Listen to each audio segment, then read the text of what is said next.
The night bus deposited Harry at the end of the lane just after 3 in the afternoon, and he stood there for a moment with his trunk at his feet, letting the purple triple-decker lurch away into the summer heat before he started walking. The hedgerows were thick with brambles and wild roses, the kind that caught on sleeves and released their scent when brushed. Overhead, the sky was that particular shade of English summer blue, pale, stretched thin, promising warmth that would linger past sunset. Harry's trainers scuffed against the dusty lane. His trunk had a broken wheel that made it list to one side as he dragged it, the sound rhythmic and familiar. The Burrow came into view gradually, the way it always did, like it was deciding whether to reveal itself. First, the chimney pots, then the weather vane shaped like a teapot, then the whole impossible structure rising up against the sky, held together by magic and habit, and something that might have been hope. Smoke curled from 3 different chimneys, despite the heat. The garden was a mess of runner beans climbing their poles, potato plants sprawling enthusiastically, and the telltale mounds of earth that meant the gnomes were having a productive summer.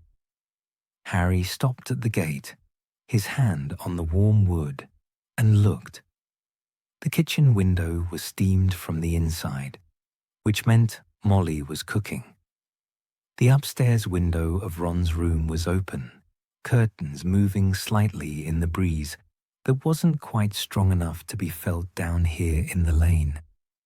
Someone had left a broom leaning against the side of the house, the twins' clean sweep by the look of it, the one with the slightly bent tail twigs that George refused to replace because he said it helped him corner faster. Harry pushed the gate open. It creaked in exactly the same place it had creaked last summer, and the summer before that. The front door was unlocked. It was always unlocked. Inside, the kitchen was everything at once. Steam rose from 3 different pots on the stove. The wireless was playing something with violins. Flour dusted every surface in a way that suggested Molly had been at the pastry again, and the smell, bread and something with apples and the particular scent of magic worked into cooking, the kind that made food taste like safety. Molly stood at the counter with her back to the door, her wand making small, precise movements over a bowl of dough that was kneading itself.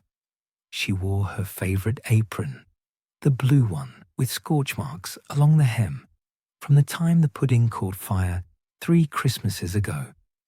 Her hair was coming loose from its bun. "You're here," she said, without turning around. And then she did turn, and her hands were floury when she pulled him into a hug that lasted several seconds longer than usual. She smelled like vanilla and wood polish, and something underneath that might have been worry, though she was smiling when she pulled back to look at him. "Let me see you," she said, holding him at arm's length, her eyes doing that thing mother's eyes did, cataloguing and measuring and finding him somehow both exactly right and slightly wanting. "Too thin. But you look well. Are you well?" "I'm fine," Harry said, and it was mostly true, or true enough for a summer afternoon in a kitchen that felt like every good thing he'd ever known. "Ron's upstairs," Molly said, already turning back to her dough, her wand resuming its small circles. "Help him with the camp beds, will you? Hermione's arriving in an hour, and we're doubling up rooms to fit everyone. Bill and Fleur are coming for dinner, and Percy said he might stop by, though we'll see." Her voice did something complicated on Percy's name, something between hope and hurt, and the careful neutrality of someone who'd had practice. The stairs creaked in their familiar pattern. 3rd step, 7th step, the landing. Then every other step up to the top floor, where the ghoul lived and thumped and generally carried on like it was personally offended by daylight hours. Ron's door was open. He was crouched on the floor, surrounded by rolled-up camp beds, his face red with effort, wrestling with canvas and poles that were clearly winning. "These are mental," he said, without looking up. "They're supposed to unfold automatically, but this one keeps trying to fold me instead." Harry dropped his trunk by the door and sat on Ron's bed, which sagged in the middle, the way it always had. The room was exactly as he remembered. Chudley Cannon's posters curling at the edges, socks in one corner, the faint smell of broomstick polish, and the particular mustiness of a room under a roof that leaked in precisely one spot every winter, directly over what used to be the chair, but was now a carefully positioned bucket. They got the camp beds sorted eventually, wedging them into corners and along walls, until Ron's room looked like a barracks. Through it all, they talked in half-sentences about nothing important. Quidditch scores, whether the pond was warm enough for swimming yet, the fact that Ron's mum had made 11 pies yesterday and seemed to be planning on more today. "She's been cooking non-stop since last week," Ron said, sitting back on his heels, pushing his hair out of his eyes. "I mean, more than usual. We've got enough food to feed half of Ottery St. Catchpole." He didn't say anything else, and Harry didn't ask, but something passed between them in the silence, something that acknowledged the weight behind the cooking, the way comfort sometimes looked like excess and love sometimes looked like preparation. The flu roared downstairs at 4:15. Hermione stepped out of the fireplace with soot on her nose and her hair already escaping from the sensible plait she'd probably started the day with. She was carrying far too many books for a summer visit, her bag bulging and clinking with what might have been more books or possibly bottles of ink or both. "Oh," she said, looking around the kitchen, blinking. "It's so good to be here." Molly hugged her hard, then held her out at arm's length the same way she'd done with Harry, performing the same visual inspection, reaching the same conclusion. "Too thin," she declared. "Both of you, we'll fix that. Go on up, dear. You're in Ginny's room with her. Drop your things and come back down for tea." The afternoon acquired a pattern. People arriving, trunks on stairs, voices layering over each other, the particular organized chaos of the Burrow absorbing its occupants. Fred and George apparated directly into the garden, startling the gnomes and making Molly shout at them from the kitchen window about rules and consideration and heart attacks. They grinned up at her, identical and unrepentant.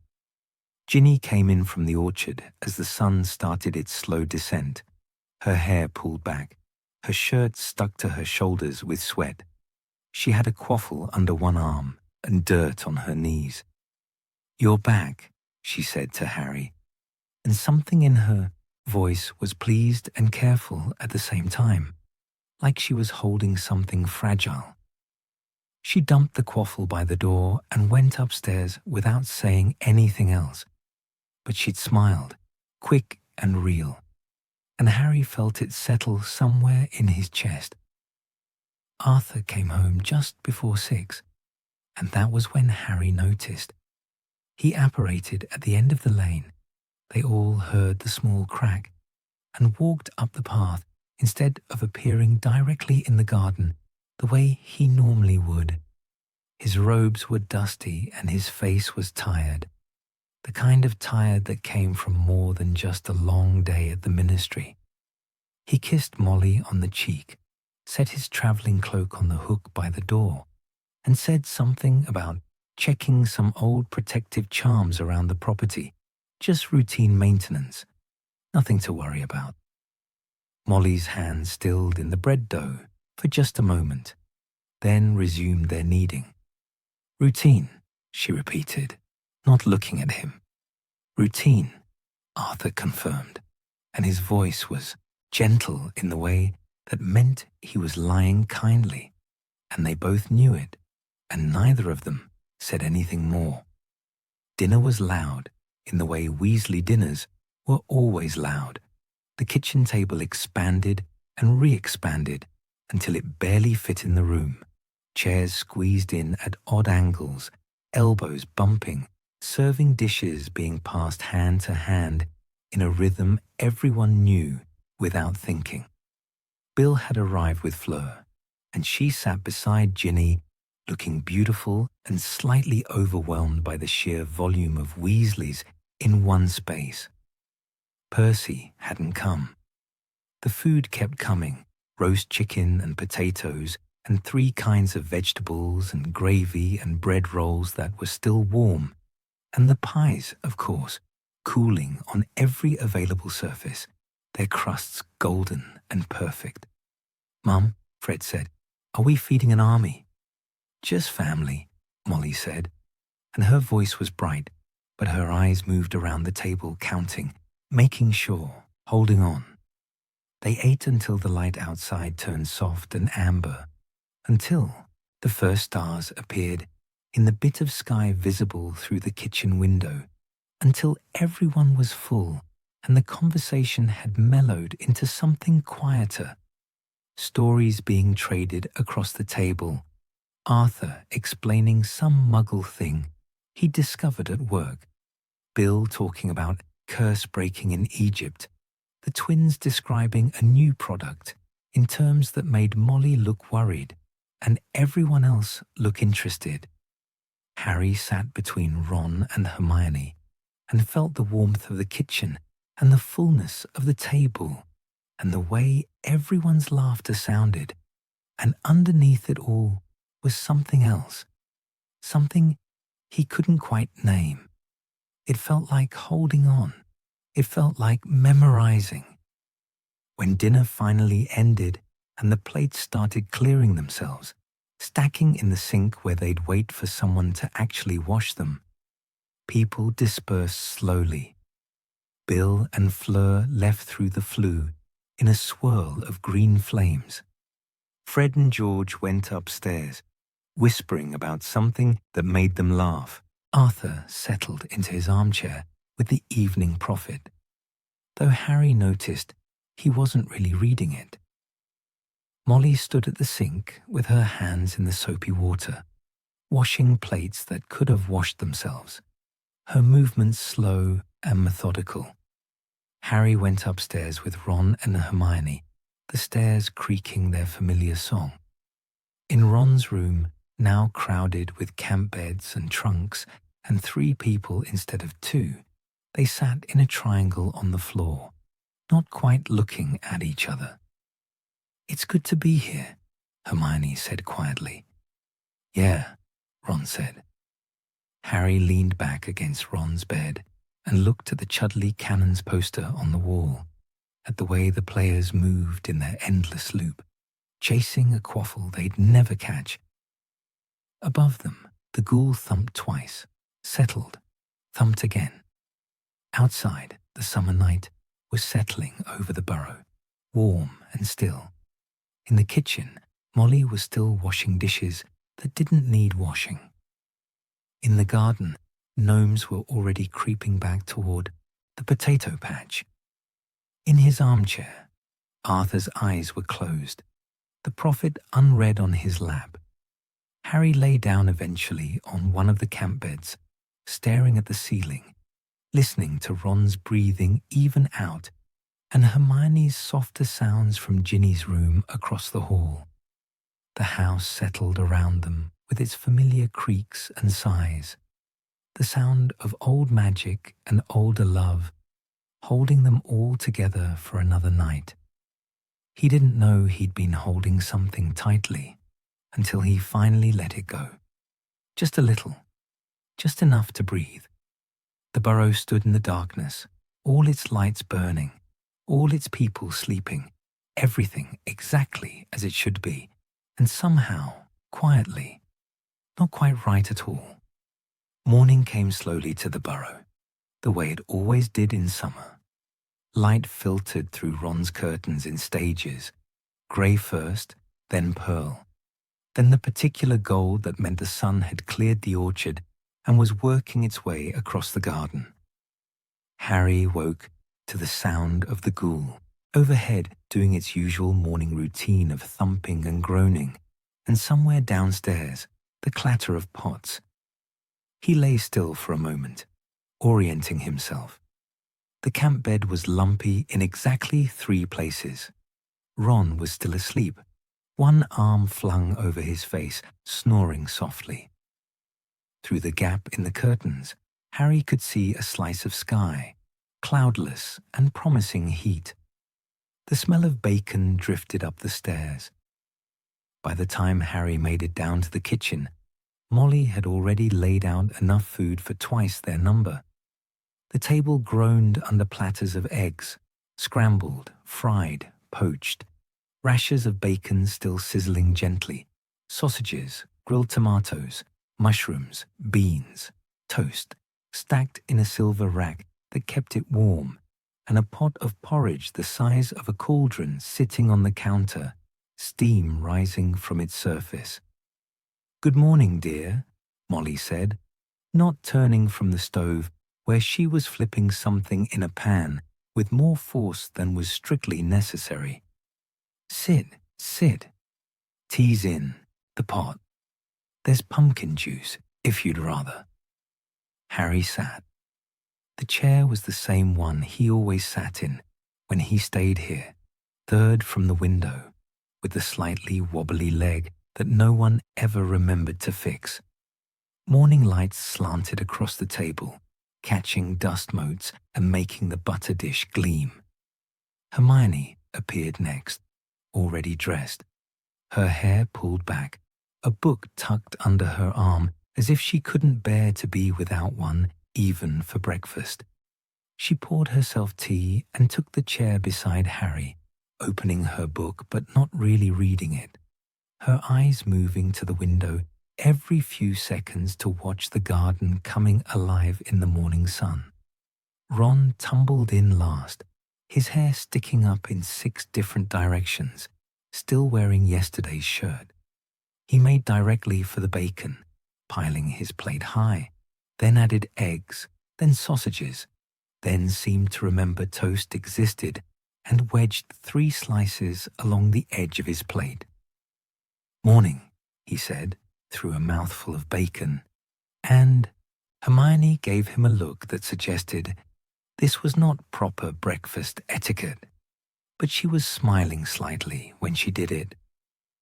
Ginny came down just as Arthur was leaving, kissing his daughter on the top of her head, squeezing Molly's shoulder, reminding everyone he'd be late tonight.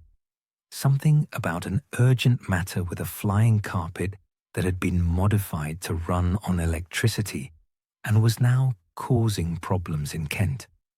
He disapparated from the garden with a soft crack that sent the gnomes scurrying. They ate, the kitchen filled with the sounds of cutlery on plates, tea being poured, Molly moving between stove and table, adding more toast, more eggs, asking if anyone wanted seconds, thirds, clearly prepared to cook until someone physically stopped her. "Mum," Ron said, eyeing the porridge pot. "There's only 5 of us." 6, when the twins come down, Molly corrected. "And you're all growing. You need proper meals." No one mentioned that Ron had stopped growing 2 years ago, or that there was enough food here to feed them for a week. Hermione caught Harry's eye across the table, and something passed between them, an acknowledgement that sat heavy and unspoken. After breakfast, when the plates had finally been cleared and Molly had reluctantly stopped cooking, Ron suggested denoming the garden. "They've taken over the potatoes again," he said, leading Harry and Hermione out into the morning warmth. "Mum's been complaining about it for days, but no one's had time." The garden was indeed overrun. Small brown heads popped up between the potato plants, chittering indignantly at the intrusion. The beans had grown wild up their poles, some of them reaching heights that seemed structurally improbable. The grass needed cutting. Everything was alive and sprawling, and slightly out of control in the way Weasley gardens always were. Ron bent down and grabbed the first gnome by its ankles. It shrieked and flailed, surprisingly strong for something so small. "Right," Ron said, spinning in place, the gnome becoming a brown blur at the end of his arms. "1, 2, 3. He released it. The gnome sailed over the hedge in a perfect arc, its shrieks fading into the distance. Harry grabbed another one. It bit him, drew blood, but he held on and sent it flying after the first. Hermione sat on the grass with a book open on her lap, ostensibly reading. But every few minutes she'd look up and say something like, "You're meant to spin them more before releasing, Ron. Otherwise, they just come right back." Or, "The recommended technique in garden pests and their removal suggests a counterclockwise rotation."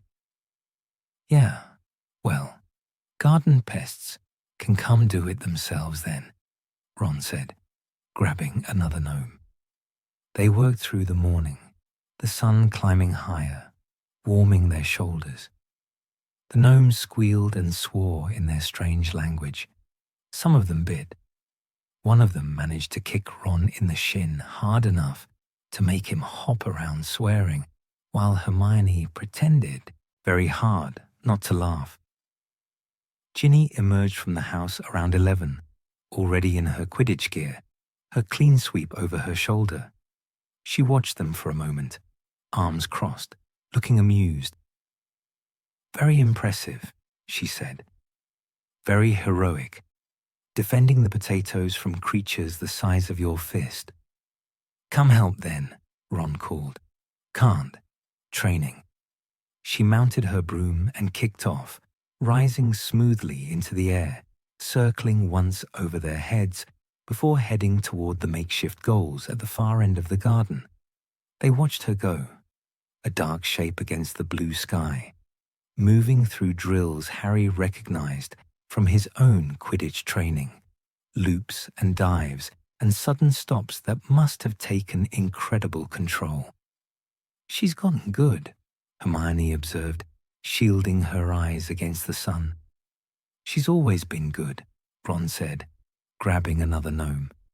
"Just doesn't show off about it." By noon, they'd cleared most of the potato patch, though Harry suspected the gnomes would be back by tomorrow.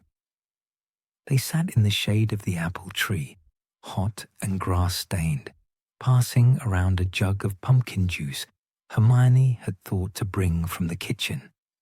Above them, Ginny was still flying, practicing saves against an invisible quaffle only she could see, throwing herself sideways off her broom to make impossible catches.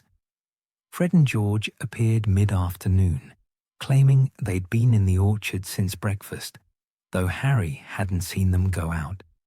They looked slightly singed, and George's left eyebrow appeared to be missing.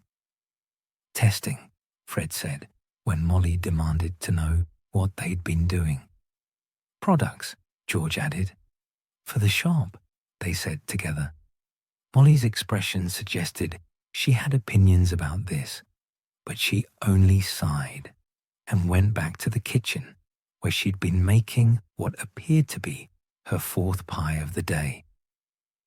The twins sat up at the garden table with an assortment of objects that hummed and occasionally sparked. They worked with their heads together, whispering, laughing at private jokes, their wands moving in identical patterns over whatever they were building. Every so often, something would pop or fizz or emit a small puff of purple smoke, and they'd make adjustments. Utterly absorbed, Harry found himself watching them, the way they worked together without needing to explain, finishing each other's movements, each instinctively knowing what the other needed next. There was something about it that made his chest feel tight. Ron and Hermione had gone inside to escape the worst of the afternoon heat. Harry could see them through the kitchen window, Hermione reading at the table, Ron attempting to fix the wireless, which had stopped working sometime around lunch. His wand movements were careful, uncertain, and every few minutes, Hermione would look up and make a suggestion without being asked. Ginny had finally landed, her hair dark with sweat, her face flushed. She dropped onto the grass beside Harry without speaking, breathing hard, her clean sweep across her knees. They sat like that for a while, not talking, watching the twins work, listening to the sounds of the summer afternoon, bees in the runner beans, the wireless crackling to life inside, with a burst of music then dying again. Ron's frustrated noise, Hermione's patient explanation.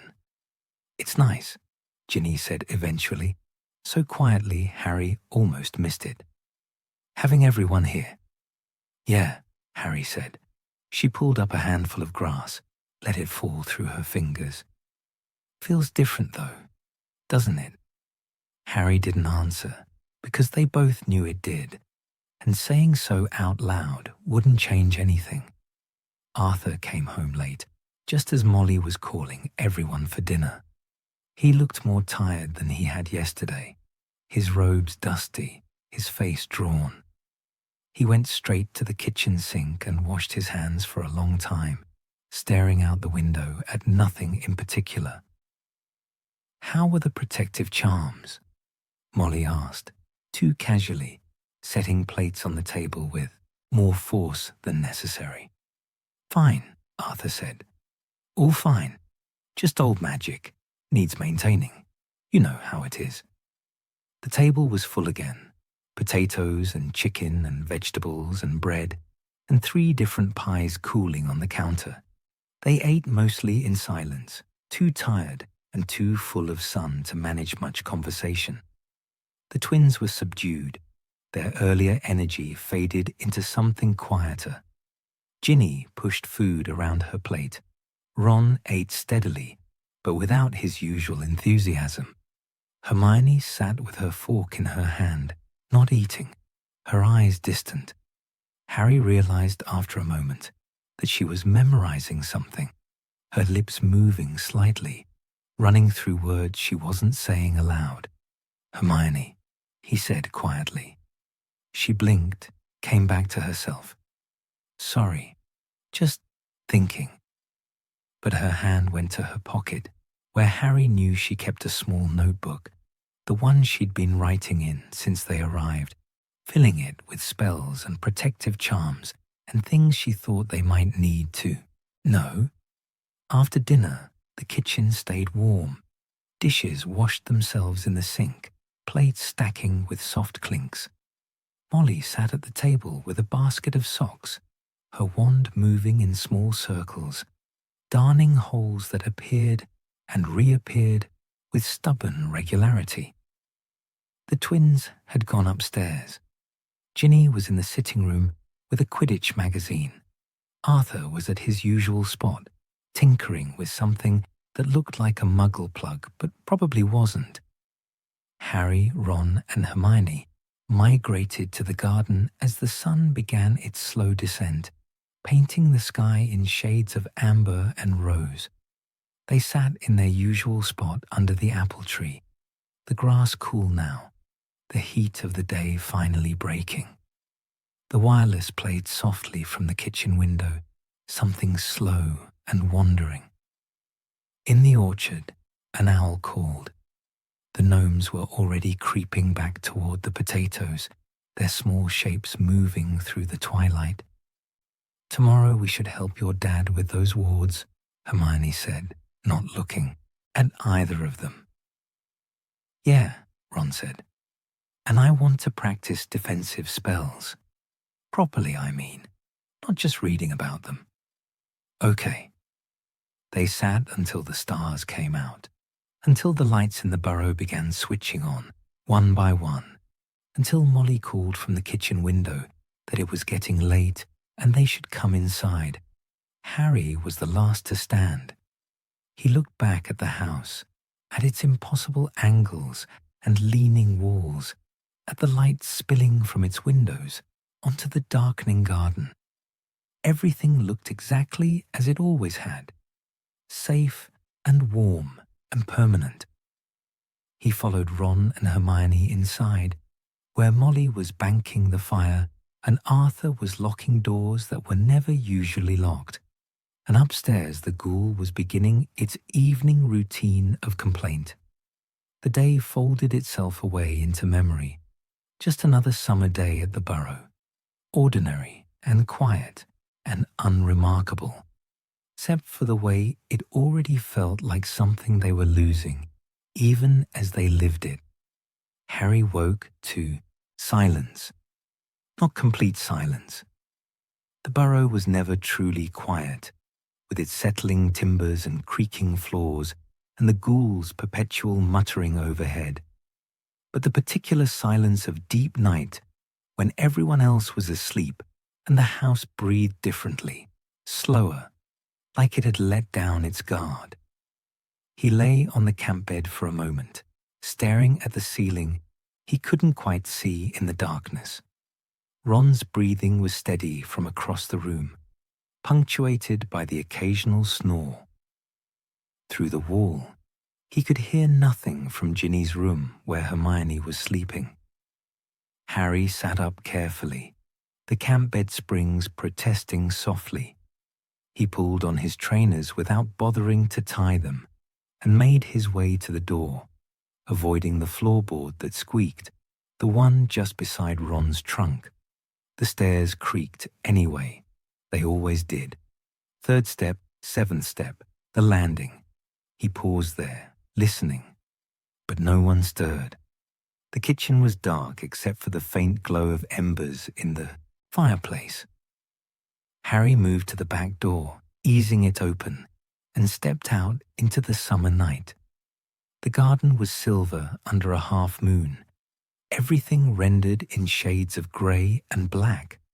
The grass was heavy with dew, soaking through his trainers immediately.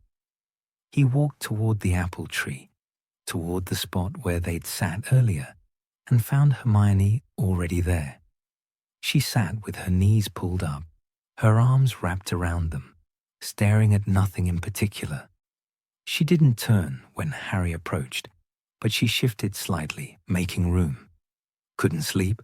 Harry asked, settling onto the grass beside her. No, she said. Then, after a pause, you either? No. They sat in silence. The night was warm, the air thick with the smell of grass and earth, and the faint sweetness of the roses growing wild along the garden fence. Somewhere in the orchard, an owl called, low and mournful. The gnomes were active, rustling through the potato patch, their small sounds carrying in the stillness. I've been memorizing protective spells, Hermione said eventually, her voice quiet, almost conversational. Every night before bed, I go through them in my head until I'm certain I could cast them without thinking. Shield charms, stunning spells, defensive jinxes, things we might need. Harry nodded, though she wasn't looking at him. I don't know if it's helpful, she continued. Probably it's not, but it's the only thing I can think to do. She turned to look at him then, her face pale in the moonlight. Does that make sense? Yeah, Harry said. It does. The back door opened again, and they both turned. Ron stood in the doorway, silhouetted against the faint glow from the kitchen, his hair sticking up at odd angles. Thought I heard someone, he said, padding across the wet grass toward them. What are we doing? Couldn't sleep, Harry said. Right. Ron dropped down beside them, stretching his legs out, crossing his ankles. Me neither. They sat in a line under the apple tree, shoulders almost touching, looking at the burrow. Lights were off in every window except one, the kitchen, where a lamp had just flickered on. Through the window, they could see movement, a familiar shape. That's Mum, Ron said. She does this, gets up in the middle of the night. I hear her sometimes. They watched Molly move around the kitchen, pulling out bowls, flour, her movements practiced and automatic. Even from here, Harry could tell she was baking. What's she making? Hermione asked. Dunno, bread probably. Or more pies. Ron's voice was carefully neutral. She does it when she can't sleep, when she's worried. None of them said anything to that. They all knew what Molly was worried about, what everyone was worried about. The thing that hung over the burrow like the summer heat. Present, heavy, impossible to ignore once you'd noticed it. I remember learning to fly here, Ron said suddenly. He gestured vaguely toward the orchard. Right over there, actually. Bill, teaching me. I was 5, maybe 6. Fell off 4 times before I got the hang of it. He smiled, barely visible in the darkness. Mum screamed every time. Dad just kept saying, he's fine, Molly, he's fine. Even though I'd landed in the pond once and the rose bushes twice. You never told me that, Hermione said. Never came up. Ron shrugged. But I was thinking about it today, while we were denoming, just remembering. Harry understood. He'd been doing the same thing, cataloguing moments, storing them away. The exact creak of the 3rd stair, the way the kitchen smelled in the morning, the sound of Ginny's broom cutting through air during her practice. Small things that shouldn't have mattered, but somehow did. Hermione shifted beside him, pulling her wand from her pocket and turning it over in her hands, not lighting it, just holding it. I've been thinking about September, she said quietly, about what happens after this, after summer ends. No one asked her to elaborate. They all knew what she meant. I keep trying to plan, she continued, to think through every possibility, every scenario. What we'll need, where we'll go, how we'll manage. But I can't. There's too much I don't know, too many variables. Her voice was frustrated in a way that was purely Hermione, the frustration of someone used to having answers confronted with questions that couldn't be researched away. We'll figure it out, Ron said. It wasn't particularly convincing, but it was something. Will we? We always do. Hermione made a sound that might have been a laugh, or might have been something else. That's not very reassuring. Well, it's all I've got at the moment. A door opened upstairs. They heard it even from the garden, the particular squeak of Ginny's door. A moment later, she appeared in the kitchen window beside Molly, her hair loose around her shoulders, wearing what looked like one of Ron's old Quidditch jerseys. She and Molly spoke briefly, too quiet to hear. Then Ginny was coming out the back door, barefoot, picking her way across the wet grass. She sat down beside Harry without asking, folding her legs under her, close enough that their shoulders touched. Couldn't sleep? Harry asked. Apparently no one can, Ginny said. She tilted her head back, looking up at the stars. Mum's baking again. We noticed, Ron said. They fell into silence again, but it felt different now, fuller somehow, with all 4 of them there. The night stretched around them, vast and patient. In the kitchen, Molly was kneading dough, her movements visible through the window, steady and repetitive, and possibly closer to crying than any of them wanted to acknowledge. "I don't want to talk about it," Ginny said suddenly. "About what's coming, about the war, or you know who, or any of it. Not tonight." She turned to look at them, her face serious in the moonlight. "Can we just not, just for a bit?" "Yeah," Harry said. "We can do that." So they talked about other things instead. Small things. Ron told a story about Percy from years ago, when Percy was still speaking to them, something involving a prefect badge and a pond, and a case of mistaken identity that ended with Percy soaking wet and furious, while Fred and George laughed themselves sick. Hermione described her parents' new dental practice, the way it smelled like antiseptic and mint. How strange it was to think of them there, doing their ordinary work completely unaware of everything else happening in a world they couldn't see. Ginny talked about Quidditch, about the feeling of a perfect save, that split second when you knew exactly where the quaffle would be and your hands found it anyway. Like magic, but not magic, just skill and practice and something that felt like flying even when you were standing still. Harry found himself talking about the Dursleys, which he almost never did, but somehow under the apple tree in the middle of the night, it felt safe. He told them about Dudley's bedroom, the way it had been full of broken toys and abandoned hobbies, each one representing something Dudley had wanted desperately for approximately 3 days before moving on to the next thing. The way Harry used to catalogue them from the doorway, the chemistry set, the racing bike, the discarded video recorder, and wonder what it felt like to want things so casually, so temporarily. "That's sad," Hermione said quietly. "Is it? I think so. To never want anything enough to keep it." They talked until the sky began to change, the black fading to deep blue, then to grey. The stars disappeared one by one, the moon setting somewhere beyond the orchard.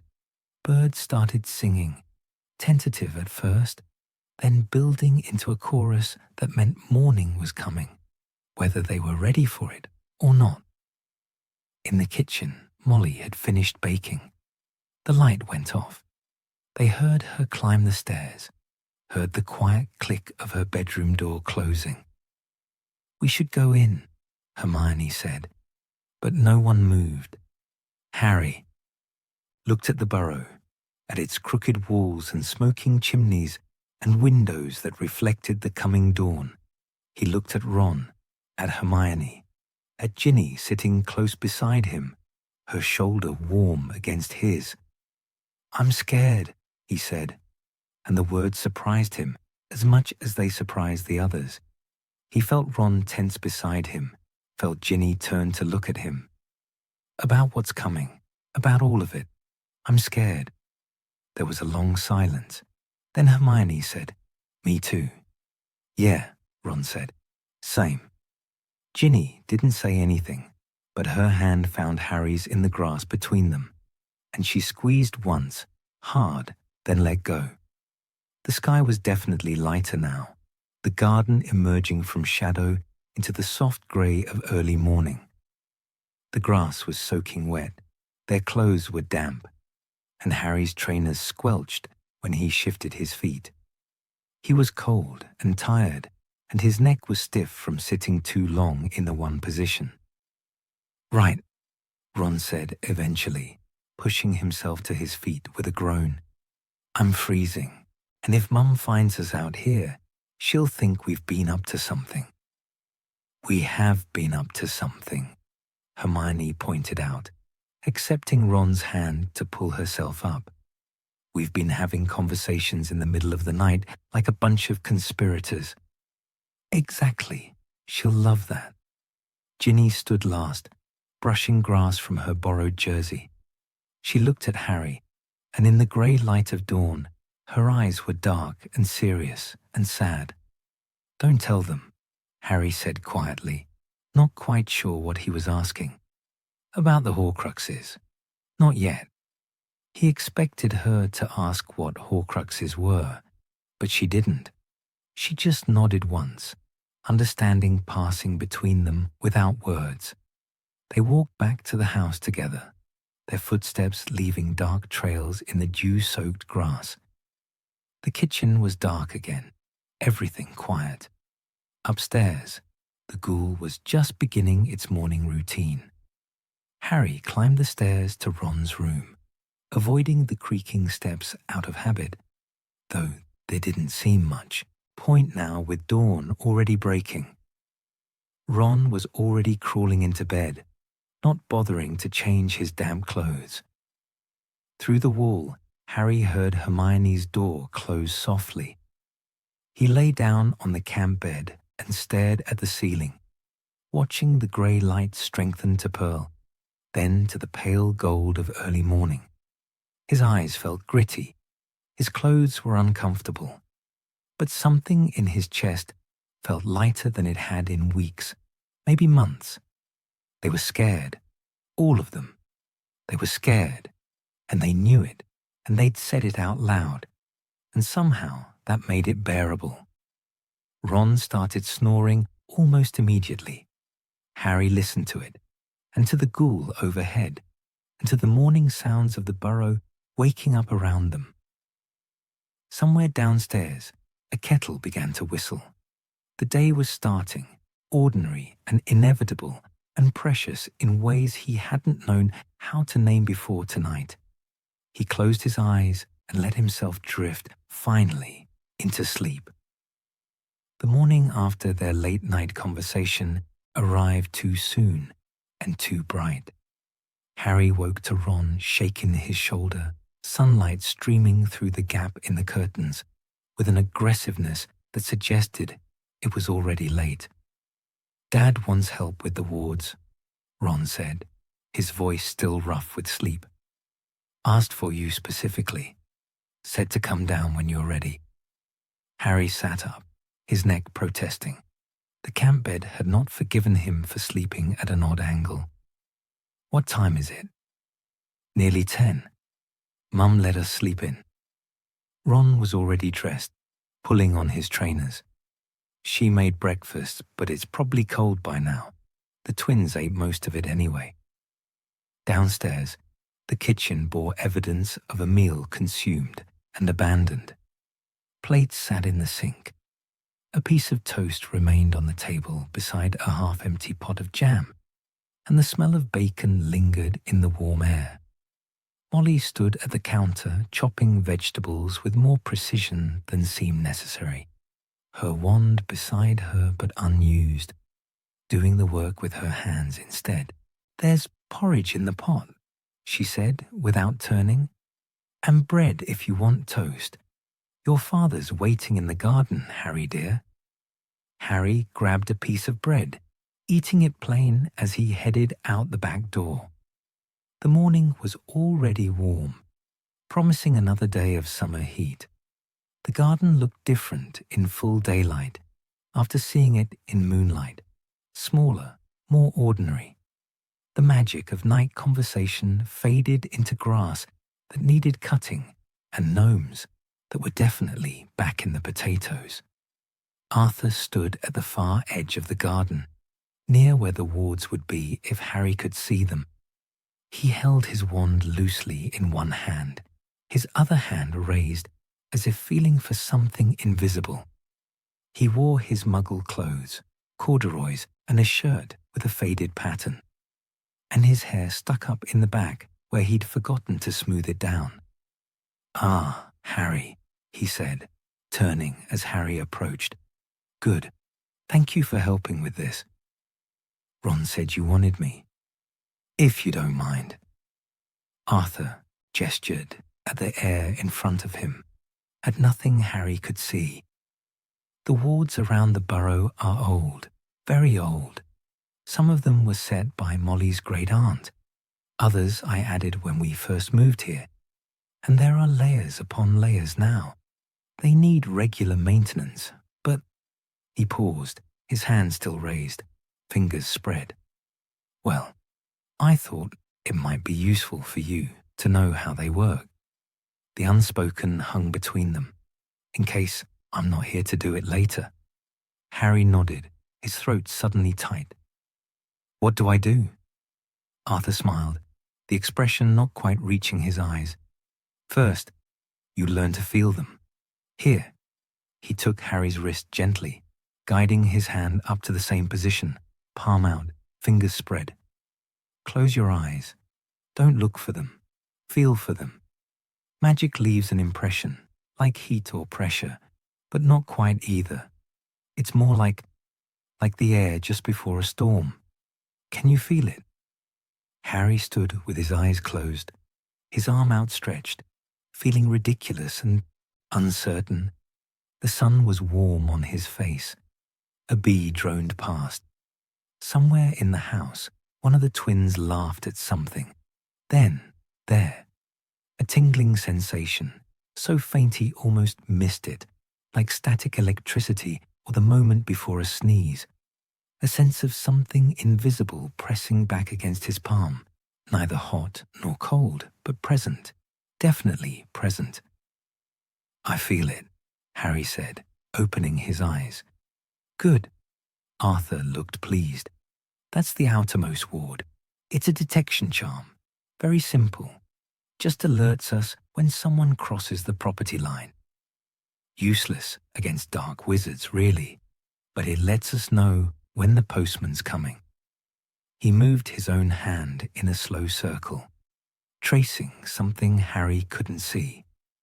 "The next layer is stronger. Repelling charms, confusion wards, things to make unwanted visitors feel uncertain about approaching. Then there's the serious protections, anti-apparition charms, concealment spells, defensive enchantments that would stop most hexes." "Most?" Harry asked. Arthur's expression went carefully neutral. "Nothing's completely impenetrable, Harry, but these are good wards, strong. They've kept us safe for years." They worked through the morning, Arthur teaching Harry to trace the ward lines, to feel where they connected and overlapped, to understand the structure of protection that wrapped around the burrow like an invisible shell. It was painstaking work, requiring concentration and patience, moving inch by inch around the property boundary. Arthur explained as they went, his voice falling into the rhythm of teaching, pointing out where certain spells intersected, where he'd reinforced weak spots, where ancient magic met newer additions and somehow held together through sheer stubbornness.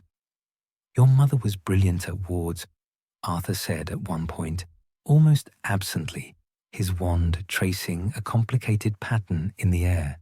"Lily, I mean. She understood protective magic in a way most people don't. Intuitive, like breathing." He glanced at Harry. "I suspect you've inherited some of that, the way you're picking this up." Harry didn't know what to say to that. He'd never thought of his mother as someone who did magic, despite knowing intellectually that she had. She existed in his mind as a feeling, a warmth, a sacrifice. Not as a person who had stood somewhere like this, wand in hand, learning to feel the shape of protective spells. "What's that one?" Harry asked, feeling a particularly strong pulse of magic at the corner of the property where the garden met the orchard. "Ah," Arthur's expression shifted, something complicated passing across his face. "That's new. Added it last week. It's a Fidelius charm variant, not a true Fidelius, that would require a secret keeper and a level of complexity I'm not sure I could manage, but a simplified version. Makes the burrow harder to find, harder to remember, For anyone we haven't explicitly keyed into the wards. He adjusted something Harry couldn't see, his wand moving in small, precise circles. It won't stop determined attackers, but it might buy us time. To do what? Harry asked. Arthur didn't answer immediately. He stood looking at the Burrow, at its crooked chimneys and leaning walls, at the washing line where someone had hung sheets that morning, brilliant white against the blue sky. To get everyone out, he said finally, to make sure they're safe before. He didn't finish the sentence. They continued working in silence. The sun climbed higher, the heat building. Harry's arm ached from holding it outstretched for so long, from tracing patterns in the air, from channeling magic into reinforcements and repairs. Sweat soaked through his shirt, his wand hand cramped. Around midday, Hermione appeared with a jug of pumpkin juice and some sandwiches Molly had made. She set them on the grass and watched for a moment, as Arthur guided Harry through a particularly complex bit of spell work at the garden gate. "Can I help?" she asked. "Have you studied ward magic?" Arthur asked, not unkindly. "I've read about it, the theory mostly. Protective enchantments and their applications, advanced ward construction, household security for magical families." "Of course you have." Arthur smiled properly this time. "Come here then. You might as well learn too." So Hermione joined them, her wand out, her face set in that expression of fierce concentration she wore when learning something new. Arthur went through the basics again, more methodically this time, explaining the theory behind each layer of protection. Hermione asked questions, detailed, specific questions about spell interaction and magical resonance, and whether certain enchantments would interfere with others. "Theoretically," she said at one point, "if you layered a Protego Maxima over the existing confusion wards, wouldn't that create a feedback loop at the intersection points?" Arthur blinked. Yes, it would." "That's very good, Hermione. Most people don't think about interaction effects until they've caused a problem. I read about a case in Magical Mishaps and How to Avoid Them, where someone tried to combine 12 different protective spells and ended up with a ward shell so strong they couldn't get back into their own house." "I read about that too," Arthur said, looking delighted. "Took the Department of Magical Accidents and Catastrophes 3 weeks to dismantle it safely." They talked theory while they worked, Arthur and Hermione trading ideas about optimal ward configuration, discussing the merits of different protective approaches, debating whether ancient magic was genuinely stronger or just less understood. Harry listened, holding his wand ready, feeling the shape of each spell as Arthur demonstrated it, trying to commit the movements to muscle memory. Ron appeared around too, looking distinctly less interested in ward theory, but willing to help anyway. He took up position at the back corner of the property and did exactly what Arthur told him to do without asking questions. His wand movements careful and precise, even if he clearly didn't understand half of what he was reinforcing. Fred and George emerged from wherever they'd been. The orchard, probably, or the shed. Somewhere they could test things that might explode, and watched the ward work with interest that seemed professional rather than academic. "Defensive enchantments?" Fred asked. "Wards," Arthur confirmed. "Could you layer in some prank triggers? You know, if someone hostile crosses the line, they get doused in something unpleasant." "Or turned purple," George suggested, "or covered in tentacles." "This is serious magic," Arthur said. But he didn't sound angry, just tired. "Not the time for pranks."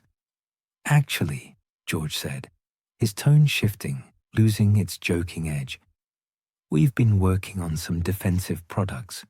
Joke shop items, technically, but with real protective applications. Shield hats, shield gloves, decoy detonators that could buy someone time to escape. We were thinking—" He exchanged a look with Fred. "We were thinking maybe you'd want some. For the family, just in case." Arthur looked at his sons for a long moment. Then he nodded. "I'd like that. Thank you." The afternoon wore on. They worked methodically around the property, Arthur teaching, explaining, occasionally stopping to eat a sandwich or drink some juice before continuing. Ginny joined them around 4, fresh from Quidditch practice, and Arthur put her to work on the section near the orchard, showing her the same wand movements he'd shown Harry that morning. The sun began its slow descent, the light turning golden, shadows stretching across the garden. Harry's entire body ached. His magic felt depleted, like he'd been running flat out for hours, which in a sense he had, not physically but magically, channeling power into protective spells until he could barely manage another Lumos. "That's enough for today," Arthur said finally, lowering his wand. He looked exhausted, his face drawn, his shoulders sagging. "Good work, all of you. The wards are stronger now. They should hold better." "Against what?" Ron asked. Arthur didn't answer directly. He looked at each of them in turn, Harry, Ron, Hermione, Ginny, the twins standing together slightly apart from the rest, and his expression was both proud and desperately sad. "Against whatever comes," he said quietly. They walked back to the house together, a silent group, the evening air cooling around them. In the kitchen, Molly had dinner waiting, roast lamb and potatoes, and 3 kinds of vegetables and bread rolls, and, inevitably, another pie. The table was set, candles already lit, even though it wasn't quite dark yet. She looked at Arthur as they filed in, a question in her eyes. "It's done," he said. "As much as can be done." Molly nodded once, sharp, and turned back to the stove. They ate mostly in silence, too tired for conversation. The food was excellent, as always. But Harry barely tasted it. His mind was still on the wards, on the invisible shell of protection wrapped around the burrow, on the way Arthur's voice had sounded when he talked about buying time to get everyone out. After dinner, Harry found himself alone in the garden again. The others had dispersed, the twins upstairs, Ron and Hermione in the sitting room, Ginny helping her mother with dishes, despite Molly's protests that she'd already done enough today. The evening was still and warm. The stars were coming out, faint against a sky still holding the last of the daylight. Harry stood at the property line, his hand raised again, feeling for the wards. They were there, stronger than this morning, humming with magic he'd helped place. A shell of protection, invisible and imperfect, and the best they could do. Arthur appeared beside him, 2 cups of tea in hand. He passed one to Harry and stood looking at the burrow, the way Harry had been looking at it. "Do you think it'll be enough?" Harry asked. "No," Arthur said simply. "But it's something, and sometimes something is all you have." They stood in silence, drinking their tea, watching the burrow's lights come on one by one as darkness settled over the garden. Inside, Molly moved past a window, carrying something. Upstairs, a shadow crossed Ron's room. Probably Ron himself, or maybe one of the twins. "I wanted you to know how to do this," Arthur said after a while, because wards need maintaining. They need someone who understands them, who can feel when they're weakening, who can reinforce them when necessary. He looked at Harry. I don't know what's coming, or when, or how bad it'll be, but I know you care about this family, and I wanted you to know how to protect them, if it comes to that. Harry's throat was too tight to speak. He managed a nod. Good lad, Arthur said quietly. He finished his tea and set the cup down on the grass. I'm going in. Don't stay out too late. Your magic needs time to recover after a day, like today. Harry watched him go. This kind man in his muggle corduroys, climbing the back steps with a weariness that had nothing to do with physical exhaustion. The burrow stood against the night sky, warm and crooked and home, wrapped in invisible layers of protection that might not be enough, but were the best anyone could manage. Harry stood at the boundary line, his hand raised, feeling the magic pulse against his palm like a heartbeat, and tried not to think about what would happen when these wards were tested. Above, the first stars were bright. In the potato patch, gnomes rustled. The house breathed its familiar sounds, timbers settling, pipes groaning, the ghouls' perpetual complaints. Everything exactly as it should be, and nothing the same at all. Harry finished his tea and went inside, leaving the wards to stand their watch through the night. The next morning arrived with clouds, the first they'd seen in over a week. They sat low and grey, promising rain that never quite materialized, just hanging there, making the air thick and close. Harry woke to the sound of voices in the garden, loud and argumentative in a way that suggested the twins were involved.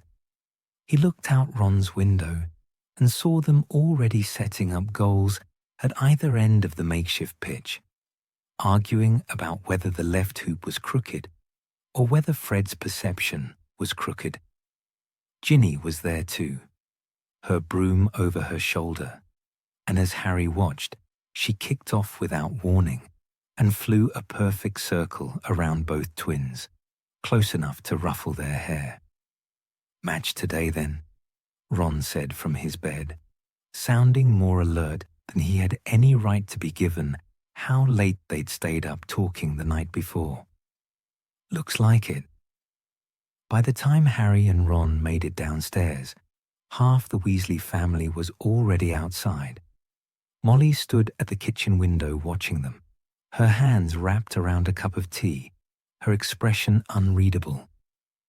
They decided on Quidditch, she said, as Harry entered the kitchen. All of them, even sent an owl to Bill and Percy saying to come if they could. She turned to look at Harry. Apparently, it's to be a proper match, teams and everything. Percy won't come, Ron said, grabbing a piece of toast. No, Molly agreed quietly. Probably not. But Bill arrived around 10, apparating directly into the garden with Fleur beside him. She looked beautiful and slightly bewildered, her silvery hair catching what little light filtered through the clouds, her robes impractical for athletics. Bill kissed his mother's cheek, grabbed a broom from the shed, his old clean sweep, the one he'd used at Hogwarts, and headed for the pitch with the kind of enthusiasm Harry hadn't seen from him in months. I am not flying, Fleur announced, settling into a garden chair with a book, but I will watch. And then, impossibly, Percy arrived. He apparated at the property line, the way someone would who wasn't quite sure of their welcome, and stood there for a moment, adjusting his robes, looking at the burrow like he was seeing it for the first time in years, which, Harry supposed, he was. Molly saw him through the window and went completely still, her teacup frozen halfway to her mouth. "Mum," Ron said quietly. But Molly was already moving, out the door and across the garden, not quite running, but close. She pulled Percy into a hug that he returned awkwardly, patting her shoulder, saying something they couldn't hear from the kitchen. When they pulled apart, Molly's eyes were wet, but she was smiling. Percy came to the garden carrying his wand instead of a broom, looking stiff and formal in his ministry robes. But he was there, and that seemed to be enough. "Right then," Fred said, loudly enough for everyone to hear. "Teams." They divided up in the garden, standing in a loose circle, the grey sky pressing down above them. It was too many people for proper Quidditch. You needed 7 per side, and they had 9 total, counting Percy, who looked like he'd rather be anywhere else, but was staying anyway. 4 on 4, George suggested. Ron, Bill, Ginny, and Harry against me, Fred, Hermione, and Percy. "I haven't flown in years," Percy protested. "Brilliant. You can be Seeker then. Just stay out of everyone's way and catch the snitch if you happen to see it." "I'm not sure I should—" "Percy," Bill said, and something in his voice made Percy stop. "Just play." Hermione looked dubious about the entire arrangement, but she borrowed Ginny's old clean sweep without complaint, mounting it carefully, rising a few feet off the ground in a way that suggested she was remembering how this worked and not entirely confident in the memory. They took their positions, 4 on 4, with Fleur and Molly as the only spectators. The goals stood at either end of the pitch, hoops made from old barrels years ago, painted red and gold, leaning at slightly different angles but functional enough. Someone had found a quaffle that had seen better days, its leather cracked and worn soft. The bludgers were locked away. No one wanted the match to end with actual injuries. "No snitch," Fred declared. "First to 5 goals wins. Seekers play chaser." They kicked off. Harry had forgotten what it felt like to fly for no reason other than joy. At Hogwarts, Quidditch was serious. Practices were regimented. Matches were competitions. Everything mattered. But this, rising into the grey air above the Burrow, with Ron shouting something incomprehensible to his left, and Ginny already diving for the quaffle, this was different. The quaffle sailed past Harry's head, thrown by Fred with more force than was strictly necessary for a friendly match. Bill caught it, spun, and hurled it toward the left hoop where George was playing keeper. George lunged, missed, and the quaffle sailed through with a satisfying whoosh of air. 1-0, Ron yelled, pumping his fist. "Luck," George called back, but he was grinning. They played. The grey sky pressed down, making the air heavy and thick. But up here on a broom, it didn't matter. Ginny was everywhere at once, intercepting passes, scoring impossible goals, flying like the professional she might have become in a different world. Bill played with the casual skill of someone who'd been good at Hogwarts and hadn't forgotten how, his longer hair streaming behind him as he chased down the quaffle. Ron made saves that defied physics, throwing himself sideways off his broom to bat away shots that should have scored. Each time he did it, Molly made a small sound from the ground, half alarm and half pride. Hermione flew carefully, methodically, staying mostly out of the way, but occasionally surprising everyone by being exactly where the quaffle was going. Percy flew like someone who'd learned the mechanics, but never the love of it, stiff and uncertain. But he was trying, and that was something. Fred and George played like they did everything, in perfect sync, passing the quaffle between them, without looking, knowing instinctively where the other would be. They scored twice in quick succession, both times on combinations so fast Harry barely saw them happen. 3-2, Fred and George's team leading. Harry caught the quaffle on a fortunate interception, dodged a half-hearted tackle from Hermione, who apologized as she did it, and threw it to Ginny, who was waiting by the right hoop. She caught it, feinted left, went right, and scored while George was still recovering from the fake. 3-3. The match dissolved into chaos. No one was really keeping proper positions anymore. Percy had given up pretending to understand what was happening and was mostly just staying airborne and looking miserable.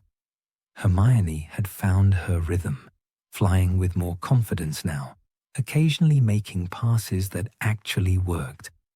Bill and Fred crashed into each other, going for the same quaffle, and both fell 10 feet before recovering, laughing too hard to be angry.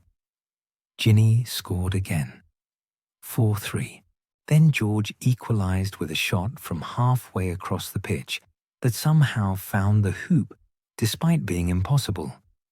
4-4. They'd been playing for over an hour. Harry's arms ached. His hair was plastered to his forehead with sweat despite the cool air. Below, Molly had abandoned her spectating and gone inside, probably to start lunch. But she kept appearing at the kitchen window, watching, her face soft with something Harry couldn't quite name. Ron had the quaffle. He was barreling toward the goals, Ginny flanking him on the left, Harry on the right. Fred and George were coming up fast from behind. Hermione was somewhere overhead. Percy had drifted to the edge of the pitch and seemed content to stay there. Ron threw. George dove for it, got his fingertips to it, but couldn't hold on. The quaffle went through the center hoop, clean and perfect. 5, Ron bellowed, loud enough to startle birds from the orchard. We win! They landed in a chaotic heap, everyone talking at once, arguing about whether George had actually touched that last shot or whether it was a clean goal anyway. Fred claimed Ron had committed about 6 fouls in the last 10 minutes. George said Ginny had been offside at least twice. Hermione pointed out, reasonably, that no one had actually established what the rules were. We won, Ron said, still grinning. That's the only rule that matters. Percy landed last, awkward and careful, and stood there holding the broom like he didn't know what to do with it now that the match was over. Bill clapped him on the shoulder, hard enough to make him stumble forward a step.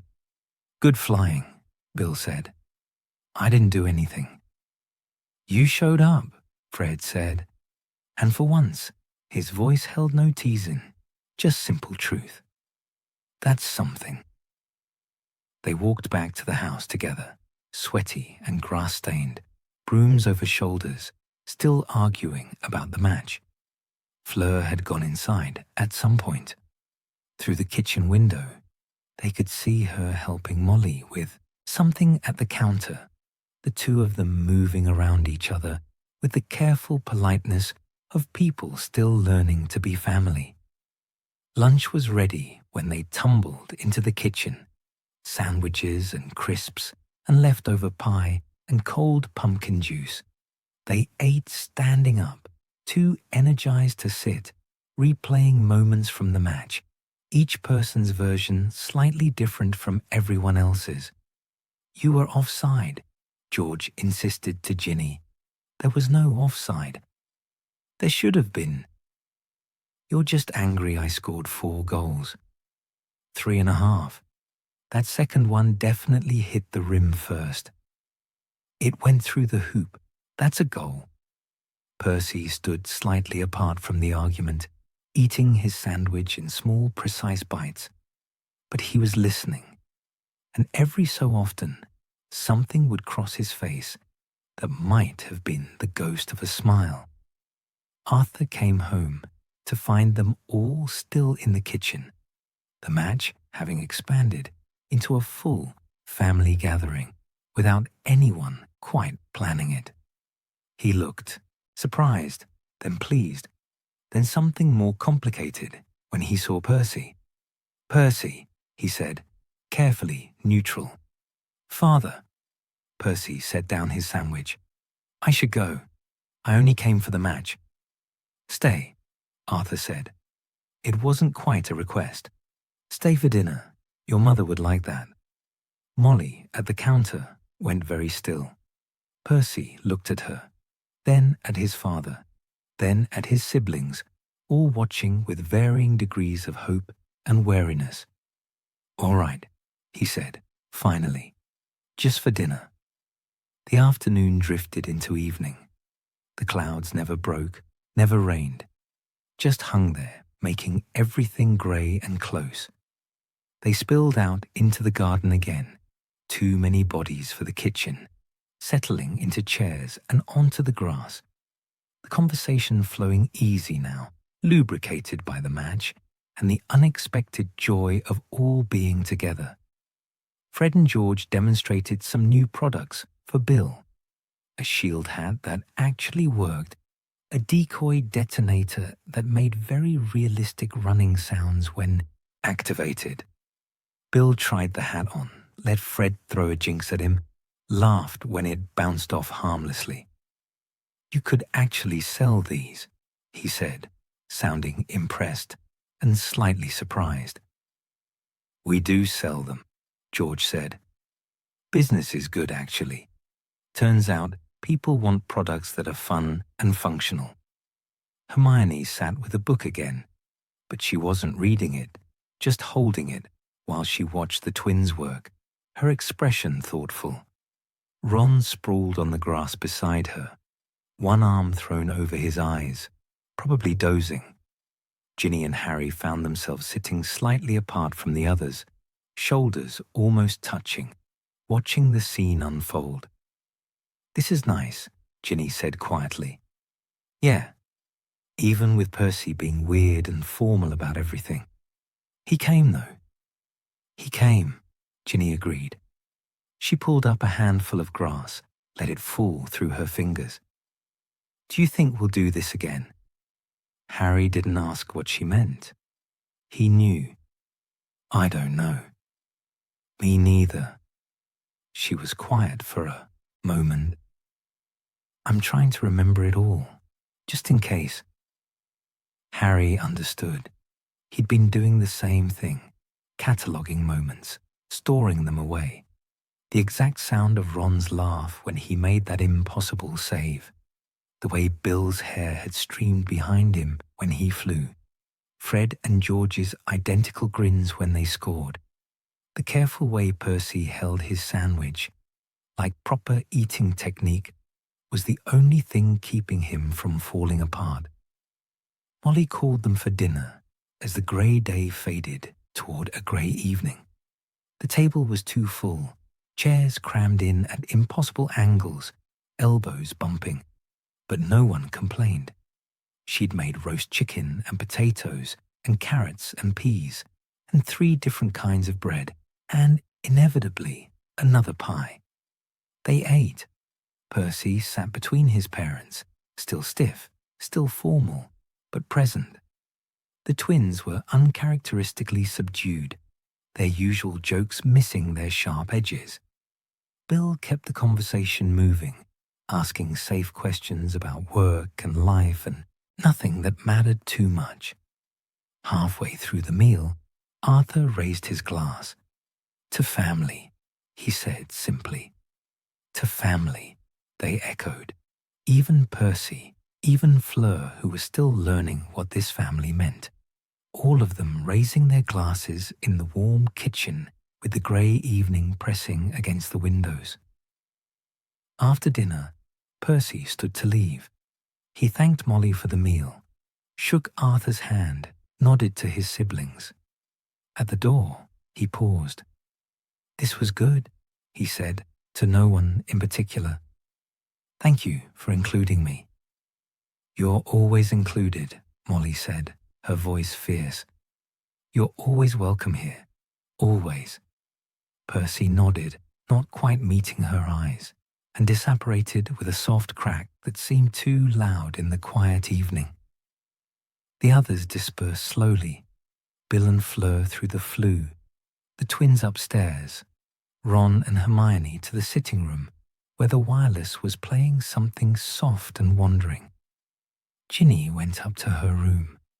Arthur settled into his chair with the prophet.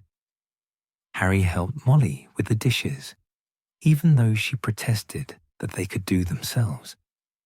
They worked in comfortable silence, Harry washing, Molly drying and putting away, the kitchen warm and steamy around them.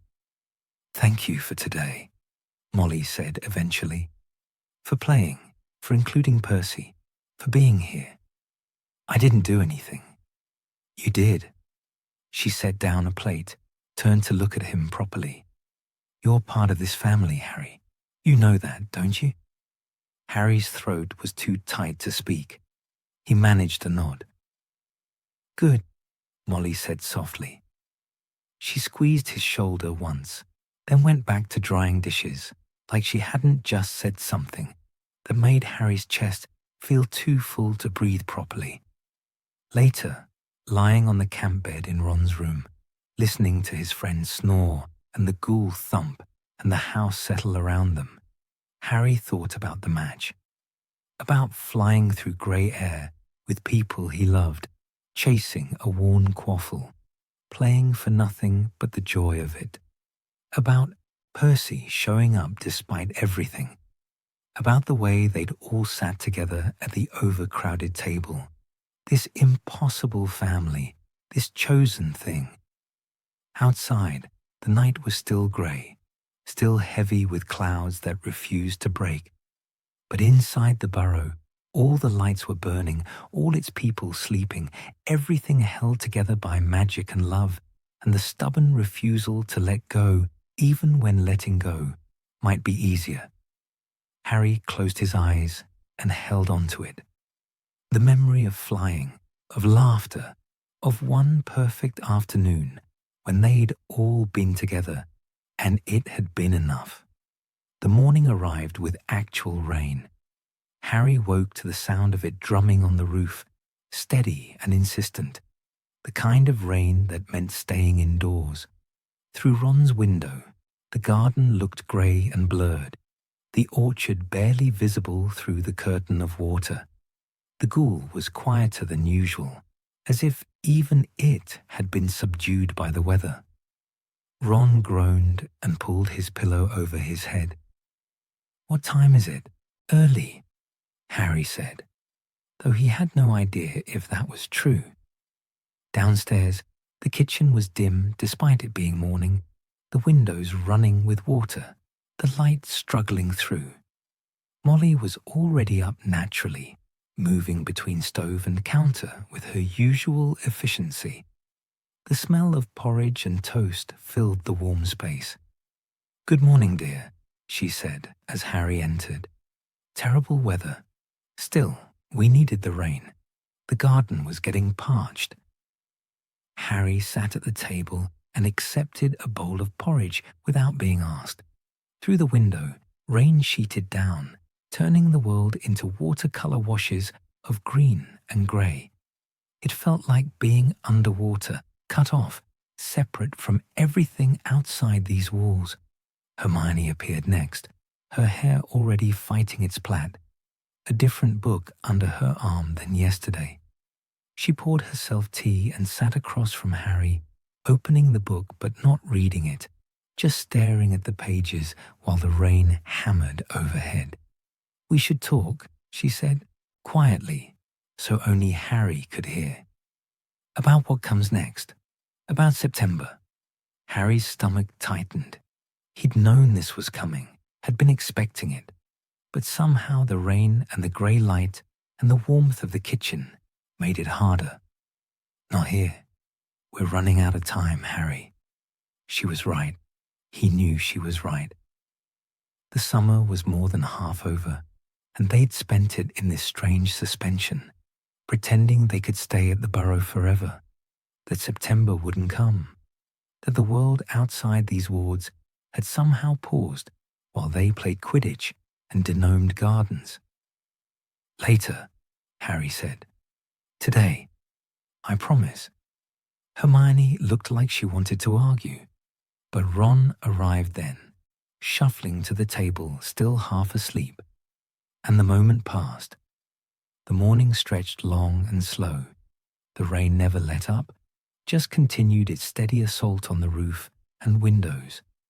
They stayed inside, the house feeling smaller with everyone confined to it. The twins were in the sitting room working on something that sparked occasionally and made Molly shout warnings from the kitchen. Ginny was upstairs, the sound of her pacing audible through the ceiling. Arthur had gone to work, despite the weather, disapparating from the kitchen with a crack that made the windows rattle. Harry found himself at the kitchen table with nothing to do, watching the rain, feeling the weight of Hermione's unsaid words pressing down on him like the grey sky outside. Ron produced a chess set from somewhere and set it up, moving the pieces into position with familiar efficiency. Game? They played. The pieces shouted advice and insults in equal measure. Ron won the first match in 12 moves, barely paying attention, his mind clearly somewhere else. They set up for another game, and this time Harry tried to concentrate, actually thinking through his moves. But his king took one look at the board and muttered something about futility. "You're distracted," Ron observed, moving his knight. "Yeah. Hermione's right, you know. We do need to talk about it." Harry moved a pawn without thinking, and Ron's bishop immediately took advantage, swooping in with a triumphant shout. "I know," Harry said. "So why haven't we?"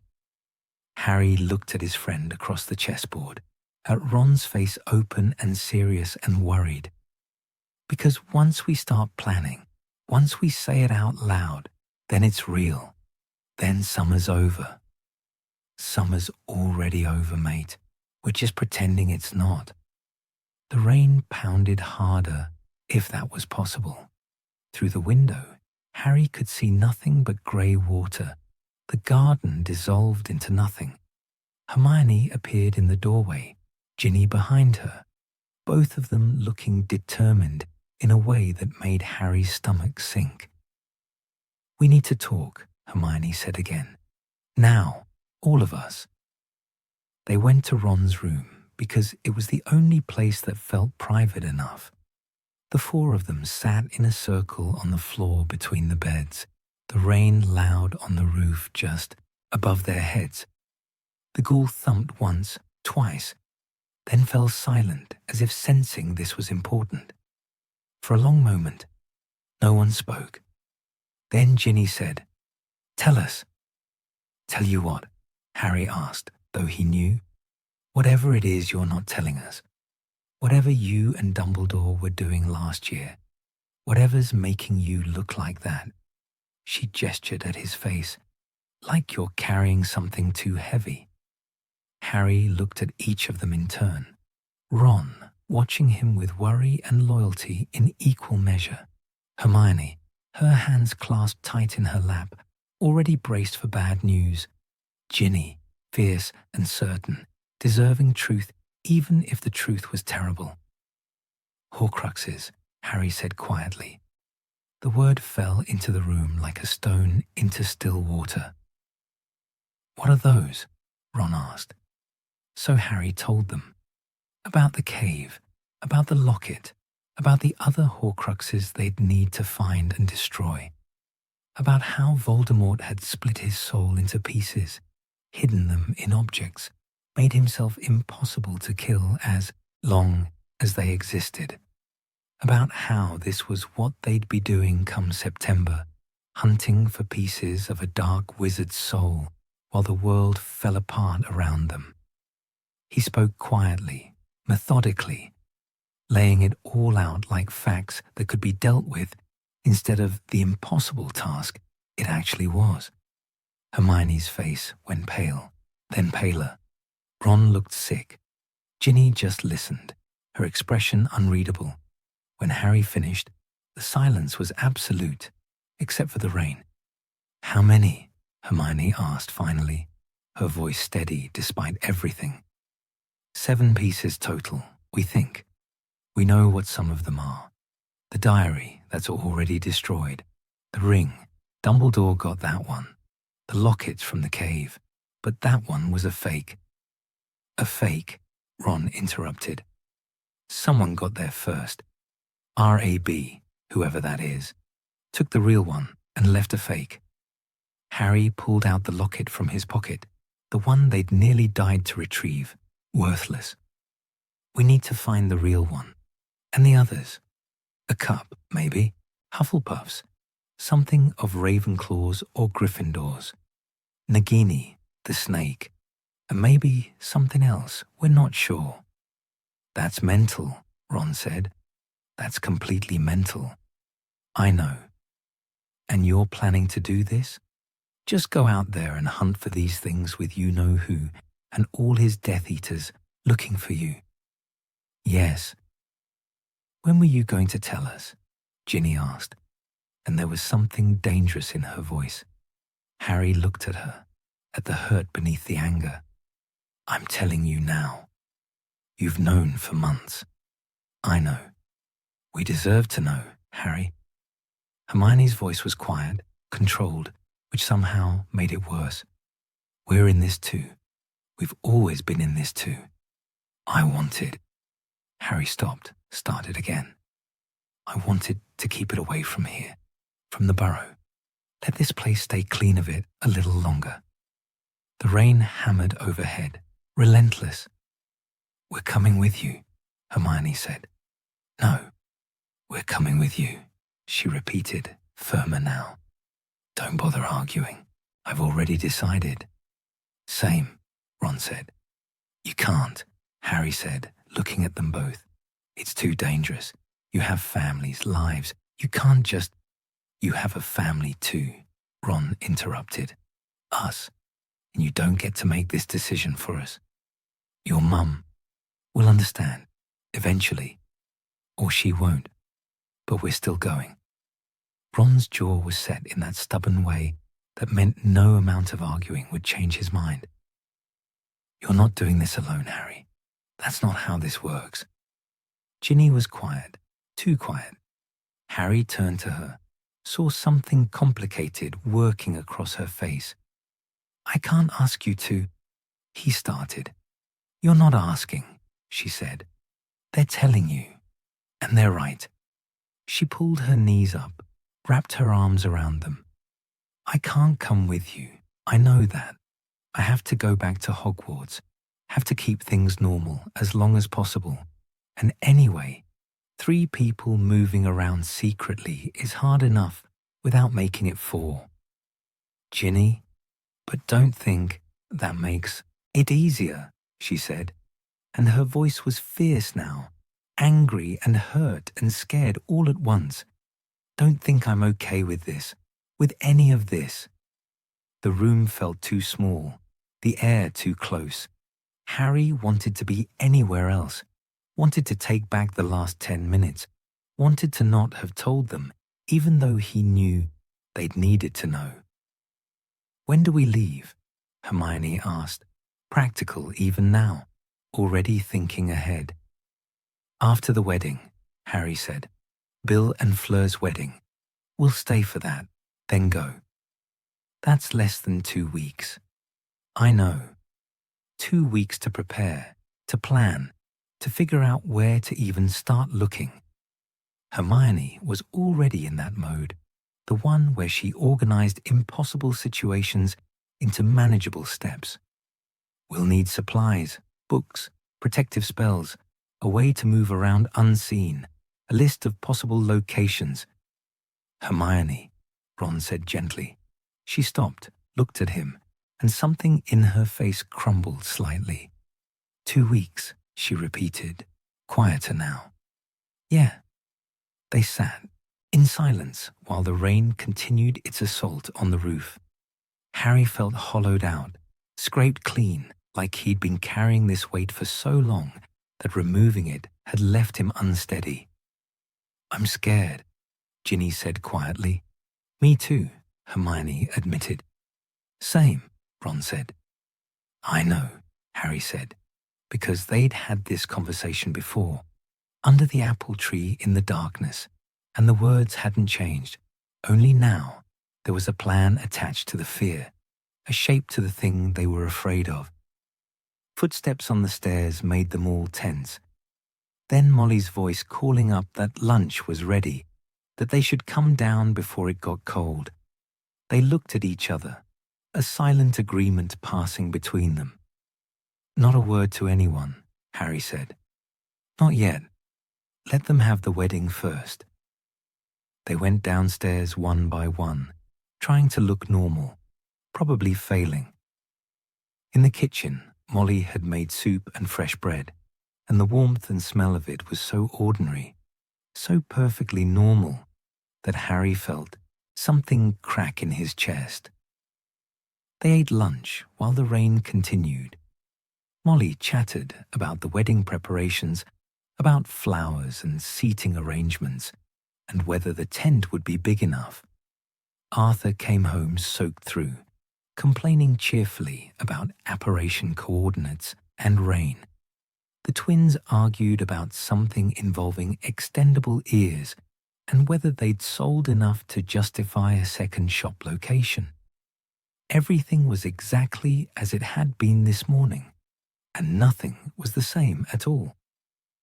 That night, after dinner, after everyone had scattered to their usual spots, Harry found himself in the garden, despite the rain having only recently stopped. The grass was soaked, the air heavy with petrichor and wet earth. Above, clouds still covered the stars, but they were thinning, breaking apart. Ron and Hermione joined him without being asked, settling onto the wet grass on either side. 2 weeks, Hermione said, not quite a question. 2 weeks, Harry confirmed. They sat in silence, looking at the Burrow, at its crooked walls and smoking chimneys and windows glowing with warm light. Inside, Molly was probably baking again. Arthur was probably tinkering with something muggle. The twins were probably testing products that would either revolutionize joke shop defensive magic or blow up in their faces. Ginny was probably in her room, pretending to read, actually trying not to think about September. It'll be okay, Ron said, without conviction. Yeah, Harry said, without believing it. But they sat together in the wet garden under the clearing sky, and that was something. The Burrow stood behind them, warm and safe and temporary, and ahead of them was everything they hadn't planned for and couldn't prepare for. And between those 2 points was now, this moment, this breath, this stubborn refusal to let go before they absolutely had to. The clouds parted enough to show a single star, bright against the darkness. Harry watched it and tried not to count the days. The last day arrived without announcing itself. Harry woke to silence. No rain, no wind, just the ordinary sounds of the Burrow in summer. Sunlight fell through the gap in Ron's curtains, warm and golden, promising the kind of perfect day they'd been having all summer, before the rain, before the conversations that changed everything. For a moment, lying on the lumpy camp bed, Harry let himself pretend it was just another morning, that there was nothing packed, nothing planned, nothing waiting outside these walls. Then he sat up and saw the trunks. They were lined up along the wall, his, Ron's, Hermione's, from across the hall where she'd brought it last night. Packed, ready. The physical proof that summer was ending, whether they wanted it to or not. Ron was already awake, sitting on his bed staring at his trunk like it had personally offended him. His hair stuck up worse than usual, and he hadn't changed out of the shirt he'd slept in. "Morning," Harry said. "Yeah," Ron said, still staring at the trunk. Downstairs, the kitchen was full of people despite the early hour. Bill and Fleur had stayed the night after the wedding yesterday. Their wedding, which had been beautiful and strange and almost normal except for the way everyone had held on to each other too long during the dancing, the way the laughter had sounded slightly desperate, the way even the celebration had felt like goodbye. Molly stood at the stove, making breakfast for what felt like the 100th morning in a row, but her movements were slower today, more deliberate, like she was memorizing the motions. The table was set, food already appearing on platters, eggs and bacon and toast and porridge. Enough for everyone. Enough for more than everyone. Arthur sat at the head of the table with his newspaper, but Harry noticed he wasn't reading it, just staring at the same page, his tea cooling forgotten in his cup. Ginny was already dressed, sitting by the window, looking out at the garden. She didn't turn when Harry entered, but her shoulders tensed slightly, acknowledging his presence. Hermione came down next, her hair in a tight braid, her face composed but pale. She'd been crying. Harry could tell, but she'd done it quietly, privately, the way Hermione did everything difficult. The twins appeared together, subdued for once, their usual morning chaos muted into something quieter. They took their seats without their normal commentary, without jokes or pranks, or anything that might break the careful surface everyone was maintaining. They ate breakfast in near silence.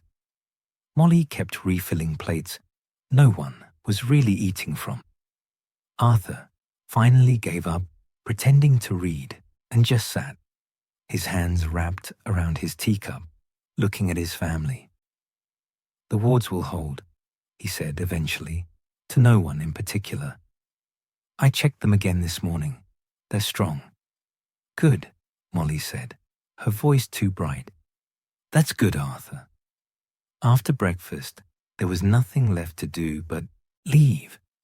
The trunks came down the stairs one by one, bumping against the walls, scraping the floorboards that had been scuffed by countless other departures over the years. They gathered in the kitchen, this impossible family, trying to find words for goodbye when no words felt adequate. Bill and Fleur were leaving first, heading to Shell Cottage, to the new life they'd just begun. Molly hugged Bill for a long time, her hand on the back of his head, like he was still small enough to need protecting. Fleur, she kissed on both cheeks, whispering something in French that made Fleur's eyes go bright with tears. "Be safe," Arthur said, gripping Bill's shoulder. "Both of you." "You too, Dad," Bill said quietly. They left through the flue in a swirl of green flames, and then there were fewer people in the kitchen, and the space felt wrong, too empty. Fred and George were next, apparating back to their flat above the shop in Diagon Alley. They hugged their mother, shook their father's hand, ruffled Ron's hair, and punched Harry's shoulder in that casual way that meant more than words. "Stay out of trouble," Fred said. "Or if you can't stay out of it, at least make it interesting," George added. Then they were gone too, the twin cracks of their disapparition loud in the quiet kitchen. Percy had already left, early this morning, before anyone else was awake. He'd stayed for the wedding, had even danced with his mother once, stiff and formal but present. Molly had found a note on the kitchen table when she came down, just a few lines thanking her for everything, saying He'd try to visit more. It wasn't much, but it was something. Ginny was going back to Hogwarts. The train would leave from King's Cross in a week, and she'd be on it, going back to classes and homework and pretending everything was normal while the world fell apart around her. She stood by the door with her trunk, not quite looking at anyone. Her jaw set in a way that said she was holding something back. Harry found himself in front of her, the kitchen too full of people watching, too full of things that couldn't be said in front of parents and family. "Be careful," Ginny said quietly. "Please." "You too," Harry managed. She nodded once, sharp, then turned to hug her mother, burying her face in Molly's shoulder for a long moment before pulling away and grabbing the flu powder with shaking hands. "The leaky cauldron," she said clearly, and stepped into the flames. Green fire swallowed her, and then she was gone, and Harry felt her absence like a physical thing, a hollow in his chest where something warm had been.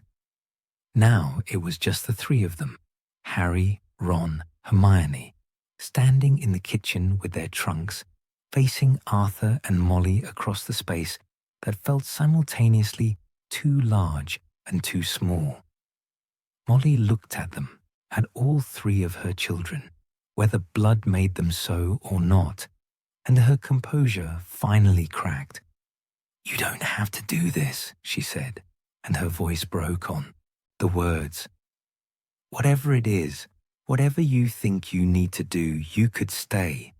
You could stay here where it's safe, where the wards are strong, where—" "Mum," Ron said gently, I know you've decided, but I'm your mother, and I'm telling you that you don't have to go, that you could—" "Molly," Arthur said quietly, his hand on her shoulder. She stopped, pressed her lips together, nodded once. Then she pulled Ron into a hug that looked like it might break them both. "You take care of yourself," she whispered fiercely. "You take care of each other. You write when you can, even if it's just a word, just so I know you're—" She couldn't finish. "I will, Mum," Ron said, his voice muffled against her shoulder. "I promise." She held him for another moment, then let go and turned to Hermione, pulling her into the same fierce embrace. "You're a smart girl," Molly said. "The smartest I know. You keep these boys safe, and you keep yourself safe too." "I'll try," Hermione managed, her voice thick.